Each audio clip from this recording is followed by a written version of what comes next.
नमस्कार दोस्तों, स्वागत है आप सबका आपके अपने चैनल आज स्टडी ऑफिशियल पर। तो दोस्तों, अभी जो एक सबसे बड़ी न्यूज़ सामने आ रही है वो है कि लद्दाख के क्लाइमेट एक्टिविस्ट सोनम वांगचुक और उनके करीब 130 समर्थकों को दिल्ली पुलिस द्वारा हिरासत में ले लिया गया है। जी हाँ, आपने बिल्कुल सही सुना। सोनम वांगचुक जो कि क्लाइमेट एक्टिविस्ट हैं, उनको दिल्ली पुलिस ने गिरफ्तार कर लिया है। तो आज अपने इस वीडियो में हम डिटेल में समझेंगे कि आखिर सोनम वांगचुक और उनके समर्थकों को हिरासत में क्यों लिया गया, वांगचुक की प्रमुख मांगे क्या हैं और क्यों लद्दाख के लोग इतने समय से प्रदर्शन कर रहे हैं।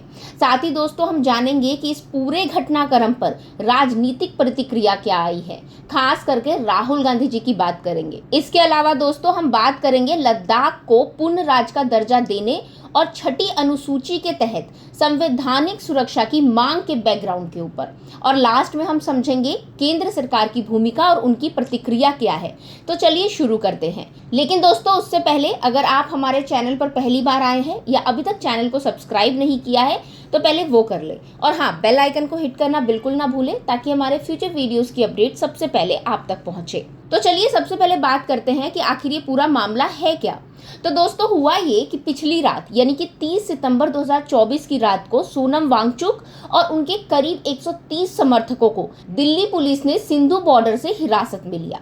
ये सभी लोग लद्दाख की मांगों को लेकर शांतिपूर्ण दिल्ली चलो पदयात्रा कर रहे थे। इस वक्त दोस्तों, दिल्ली की सीमाओं पर बीएनएस यानी कि बल वायु की निरोधक सेवा की धारा 163 लागू है, जिसके तहत इन सभी को हिरासत में ले लिया गया। अब बल वायु की निरोधक सेवा की धारा 163 होती क्या है? तो दोस्तों, ये भारतीय दंड प्रक्रिया संहिता यानी कि सीआरपीसी का एक प्रावधान है, जिसका मुख्य उद्देश्य किसी ऐसे व्यक्ति को रोकना है जो किसी प्रकार का अपराध करने की योजना बना रहा हो या जिसने अपराध करने की कोशिश की हो। ये धारा सुरक्षा और शांति बनाए रखने के लिए बनाई गई है। धारा 163 के तहत पुलिस या अधिकारी किसी व्यक्ति को गलत गतिविधियों के लिए हिरासत में लेकर उसकी जांच कर सकती है। इसका इस्तेमाल तब होता है जब ये शंका होती है कि व्यक्ति किसी अपराध में संलिप्त है या होने वाला है। ये एक निवारक उपाय के रूप में काम करती है ताकि किसी भी प्रकार की हिंसा या अशांति को पहले से ही रोका जा सके। चलिए अब बात करते हैं सोनम वांगचुक का पैदल मार्च और उनका मकसद क्या है। तो दोस्तों, सोनम वांगचुक और उनके समर्थकों ने 1 सितंबर को लेह से दिल्ली तक 700 किलोमीटर लंबी पद यात्रा शुरू की थी। उनका उद्देश्य केंद्र सरकार से लद्दाख के भविष्य को सुरक्षित करने के लिए ठोस कदम उठाने की मांग करना है। वांगचुक की जो प्रमुख मांग है ना दोस्तों, वो ये है कि लद्दाख को छठी अनुसूची के तहत संवैधानिक सुरक्षा प्रदान करना और लद्दाख को पूर्ण राज्य का दर्जा दिलाना। साथ ही यहाँ के स्थानीय लोगों की जमीन और संस्कृति की रक्षा के लिए विशेष प्रावधान शामिल करना है।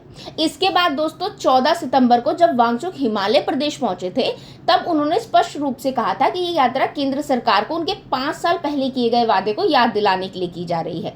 अब आपको बता दूं कि 2019 में आर्टिकल 370 हटने के बाद लद्दाख को केंद्र शासित प्रदेश बना दिया गया था, जिससे यहाँ के लोग राजनीतिक रूप से बेदखल महसूस कर रहे हैं। अब बात करें वांगचुक की मांगों की दोस्तों, तो वांगचुक और उनके समर्थकों की जो सबसे प्रमुख मांग है वो है लद्दाख को संविधान की छठी अनुसूची में शामिल करवाना, जिससे यहाँ के स्थानीय लोगों को उनकी भूमि और सांस्कृतिक पहचान की सुरक्षा के लिए कानून बनाने के अधिकार मिल सके। इसके साथ ही वांगचुक लद्दाख को राज्य का दर्जा दिलाने और पर्यावरण की सुरक्षा के लिए ठोस कदम उठाने की मांग कर रहे हैं। आपको बता दूं कि इन मुद्दों पर वांगचुक पहले भी कई बार प्रदर्शन और अनशन कर चुके हैं। मार्च 2024 में उन्होंने 21 दिन की भूख हड़ताल की थी। उनका कहना है कि ये सिर्फ एक आंदोलन की शुरुआत है और जब तक उनकी मांगे पूरी नहीं होगी वो पीछे नहीं हटेंगे। चलिए अब बात करते हैं राहुल गांधी जी की। तो दोस्तों, इस पूरी घटना के बाद कांग्रेस नेता राहुल गांधी ने प्रधानमंत्री नरेंद्र मोदी जी पर तीखा हमला किया। उन्होंने सोशल मीडिया प्लेटफॉर्म एक्स पर लिखा है कि सोनम वांगचुक जी और लद्दाख के भविष्य के लिए खड़े होने वाले बुजुर्गों को हिरासत में लेना अस्वीकार्य है। राहुल गांधी ने यह भी कहा कि मोदी जी को लद्दाख की जनता की आवाज सुननी होगी। उन्होंने इस मुद्दे को किसानों के आंदोलन से भी जोड़ा और कहा कि जैसे किसान आंदोलन में सरकार का अहंकार टूटा था, वैसे ही ये चक्रव्यूह भी टूटेगा। अब दोस्तों, बात सिर्फ यही नहीं रुकी। इस घटना के बाद कारगिल डेमोक्रेटिक अलायंस और एपेक्स बॉडी ले ने लद्दाख बंद का ऐलान कर दिया है। इस विरोध के बाद लद्दाख में व्यापक स्तर पर प्रदर्शन होने की भी संभावना है। वहीं दिल्ली के मुख्यमंत्री आतिशी ने कहा है कि वे जल्द ही सोनम वांगचुक से मिलने जाएंगे।